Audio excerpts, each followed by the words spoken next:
Hello viewers, আসসালামু আলাইকুম। আপনারা গোলাপ গ্রাফটিং কিভাবে করবেন আপনারা সম্পূর্ণ দেখে শিখে নিতে পারেন এবং পাশাপাশি আপনাদের দেশি গাছগুলো তো করবেন। আপনারা বিভিন্ন জাতের কালার আছে গোলাপের, এগুলো আপনারা দরকার পড়লে আপনারা ডাল এনে আপনারা নিজেরাই গ্রাফটিং করে নিতে পারবেন। দেখে শিখে নিন কিভাবে করা হয়। দেখেন আমি যতক্ষণ ফেরে নিয়েছি ঠিক ততক্ষণ আমি সায়নটাও দেখবেন ফেরে নিব। এই যে উন্নত মানের ডালটা, দেখেন আমি আরেক গাছ থেকে উন্নত মানের ডালটা নিয়ে আসছি। এটা ভালো জাত, এটা আবার সাদা।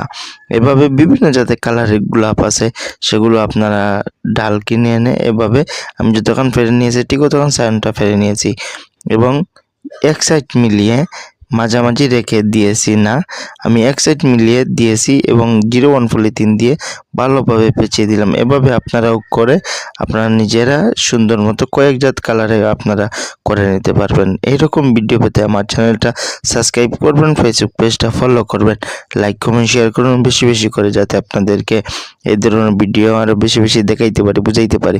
এবং এই দেখেন উপরের যে চোখগুলো আমি সব চোখগুলো আমি খালি রেখেছি, যাতে এই চোখ দিয়ে ড্যাম যাতে বের হয়। এভাবে আপনারাও করে নিতে পারেন আপনাদের বাসা বাড়িতে গ্রাফটিং। এভাবে করে নেবেন কয়েক জাত কালারে। একটা দেশি আপনার গোলাপ গাছ প্রথমত নেবেন, তারপর আপনারা করবেন, দেখবেন এইভাবে কয়েক জাত গোলাপ আপনাদের এক গাছে হয়ে যাবে। এরকম ভিডিও পেতে আমার চ্যানেলটা সাবস্ক্রাইব করবেন, ফেসবুক পেজটা ফলো করবেন। আসসালামু আলাইকুম।